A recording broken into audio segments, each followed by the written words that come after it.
Graduation day po ngayon ni Milo the Corgi, yung asong matapang na kung saan nakagat yung bata, nakagat din ako. Ito yung video, balikan natin. Kinagat ako. Teka lang! So guys, ito na po si Milo the Corgi. Ayan.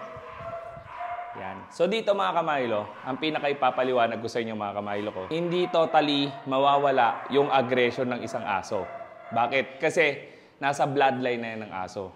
Ang kailangan makita dito ng dog owners at kailangan nyo makita dito sa ating graduation day is paano kontrolin yung asong agresibo. It's all about control.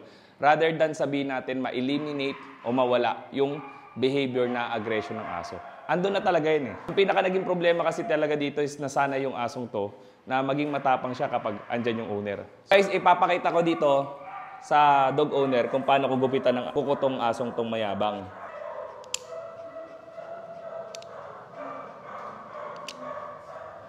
Ayan, kita nyo mga kamilo, oh. Gugupitan ko siya ng kuko na hindi siya nagyayabang. Nandyan po yung owner, guys. Nandyan yung owner. Sumusunod sa akin. Come! Good, sit. Very good. Very good. Good job. Halika, ganito gagawin mo, ha? Yan, halika. Hindi, ako bahala. Tatakbo ka dito. Tapos babalik ka, ha? Mabilis, ha? Mabilis, ha? Tatakbo ka doon, tapos babalik ka dito, ha? Okay, takbo. Yan, sige, takbo ka lang, takbo ka. Tingnan niyo po inawa ko sa leash pati, ha? Ayan. Okay, takbo ka ulit, takbo. Sige, ako bahala. Hindi ka kagatin yan. No? Okay, takbo ka lang. Babalik. Very good. Okay na, baby. Andun yung ugali niya, talagang alert siya, di ba? Pero kita nyo dito sa video to, controlled. Maganda kasi nga, nakokontrol na niya yung bad behavior niya na nagiging aggressive when it comes sa mga bata na tumatakbo. Ayan, mas okay. Nag-surrender. O, bitawan ko yung leash. Nag-surrender eh. So guys, ang issue din kasi ni Milo the Corgi, yung aggression niya sa kapwa-aso. Ikot kayo, sir.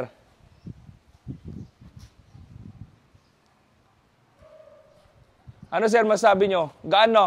Oo, wala. Mas magaan no?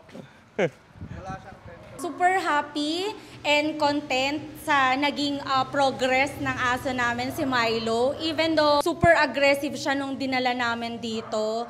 Kasi kahit kami, kinagat, ayan, yung anak ko nakagat. But still, napabehave niya. Bigyan niya ng magandang justice dun sa ginawa niya sa amin. Super happy and kasi nailalabas na namin, nahahawakan ko na siya without hesitations. At saka, super content kami sa ginawa ni Sir Tristan. Sa buong process niya for the whole month na nandito siya, sobrang masaya kaming mag-asawa and my family. Ring. Ring tayo din na. Ring. Ayan mga kamilo, galing kasi kami sa laro at sobrang init talaga ng panahon, no? Kaya kailangan lagi kayo may tubig. Ito po yung Doggo water dispenser. Napakaganda niyan mga kamilo. Ayan, oh. Available po sa Shopee at Lazada.